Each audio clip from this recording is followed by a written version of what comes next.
साबुदाणा करूया। त्याच्या आधी मी करून दाखवलेलं आहे म्हणजे गेल्या वर्षी, पण त्यामुळे काय झालं की बायकांची परत मागणी आली की तुम्ही परत ताकातला साबुदाणा दाखवा, जरा वेगळ्या पद्धतीने वाटतोय। आता मी काय केलं, कढई गरम करत ठेवलेली आहे।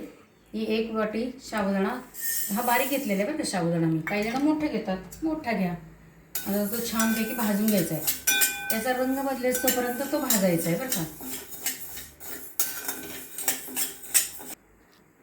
आता साबुदाणा भाजायचं तोपर्यंत दाखवते तुम्हाला मी। हे ताक घेतलेलं आहे, त्याच्यात थोडं पाणी घातलेलं आहे। ताक जर आंबट असेल तर थोडंसं त्यात दूध मिक्स करायचं आणि नंतर साखर मीठ वगैरे आपण घालणारच आहे। हे ताक घेतलेलं आहे, त्याच्यानंतर मीठ घेतलं आहे, कोथिंबीर घेतलेली आहे, मिरची पण घेतलेली आहे आणि तुपाची फोडणी आपण देणार आहे। आपण हे उपवासाचं करणं असलं तर तुपाची फोडणी करा, नसेल साधं असलं तर तेलाची केली तरी चालते। तूप, मीठ आणि साखर आणि जिरे, आता हे सगळं साहित्य आपण घेऊन तयार करायचं आहे। साबुदाण्याचा रंग बदलेस तोपर्यंत आपल्याला करायचं।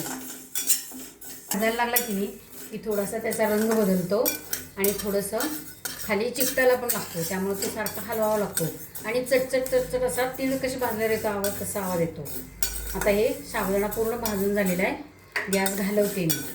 आता तो मी ताकामध्ये ओतून घेणार आहे। ताकात साबुदाणा ओतलेला आहे, तो आता 10 मिनटं असा गरम आहे तेव्हा झाकून ठेवायचा, म्हणजे चांगला तो दडपला गेला की वाफेने बरोबर शिजला जातो, आतमध्ये भिजला जातो। आता 10 मिनिटांनी बघू आपण आहे। आता गॅस लावलेला आहे, कढई गरम करत ठेवली।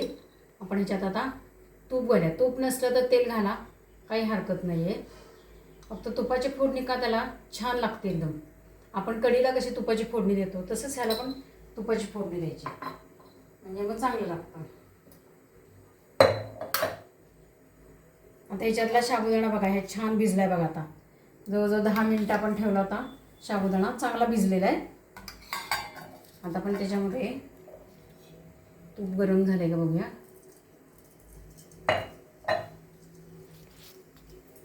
तडतडलेत। आता आपण मिरची घातलेली आहे त्याच्यात, गॅस कमी करून घेऊ थोडा।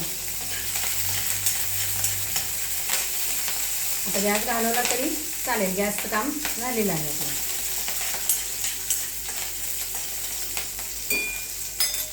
आता हे जे ताक आपण याच्यात साबुदाणा टाकलेलं आहे त्याच्यामध्ये चवीपुरतं मीठ घालून घ्यायचं आहे। त्याच्यात कोथिंबीर घालायची भरपूर अशी, साखर, आपलं ताक आंबट असेल ना तर साखर जरा थोडी जास्त घालायची आणि शेंगदाण्याचं कूट। ह्याला कूटच घालतात कारण ह्याला कुटाशिवाय चव चांगली येत नाही। आता आपण त्याच्यात फोडणी मिक्स करून घेऊया।